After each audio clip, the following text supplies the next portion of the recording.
दोस्तों, आप सभी जानते ही हो कि भारत और चीन का जो सीमा विवाद है, वह एक बार फिर से चरम सीमा के ऊपर पहुंच चुका है, क्योंकि चीन ने भारत के अरुणाचल प्रदेश के ऊपर फिर से क्लेम कर दिया है, जिसके बाद भारत ने इस क्लेम को सरे से खारिज भी किया है। और चीन की एक नीति है कि चीन अपने पड़ोसी देशों की जमीन पर धीरे धीरे करके कब्जा करना चाहता है, जिसके चक्कर में चाइना का अपने सारे ही पड़ोसी देशों के साथ विवाद चल रहा है। यहां तक कि चीन ने अपने सबसे भरोसेमंद साथी रशिया को भी नहीं छोड़ा है और रूस की जमीन पर भी चीन कब्जा करने बैठा हुआ है।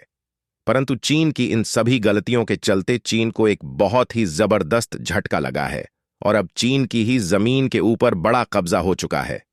दरअसल आप सभी को बता दूं कि चीन के जितने भी पड़ोसी देश हैं, वो चीन से परेशान हैं। चाहे भारत हो या फिर दक्षिणी चीन सागर के देश हो, चीन सभी पड़ोसी देशों के साथ अपनी सेना के दम पर अपना सीमा विवाद बनाता है और अपने पड़ोसियों की जमीन के ऊपर कब्जा करना चाहता है। परंतु अभी हाल ही में हुआ क्या है कि चीन के इन आतंक के खिलाफ चीन के सारे पड़ोसी देश एक साथ इकट्ठे हो चुके हैं और अपनी अपनी सेना उतार चुके हैं ताकि चीन को उनकी जमीन ना मिल पाए, और चीन जो अपने पड़ोसी देशों की जमीन के ऊपर अपना फालतू का क्लेम करता है।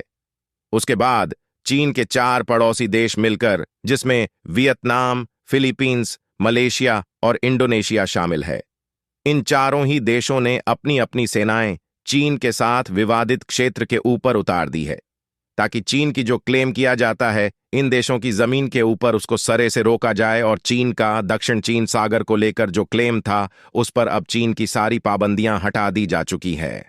और जो देश जिनकी वो जमीन है उन पर उन देशों ने अपनी अपनी आर्मी उतार ली है। और स्क्रीन को ऊपर आप सभी इसका आर्टिकल भी देख सकते हो कि दक्षिण चीन सागर में चीन को मुंह की खानी पड़ी है।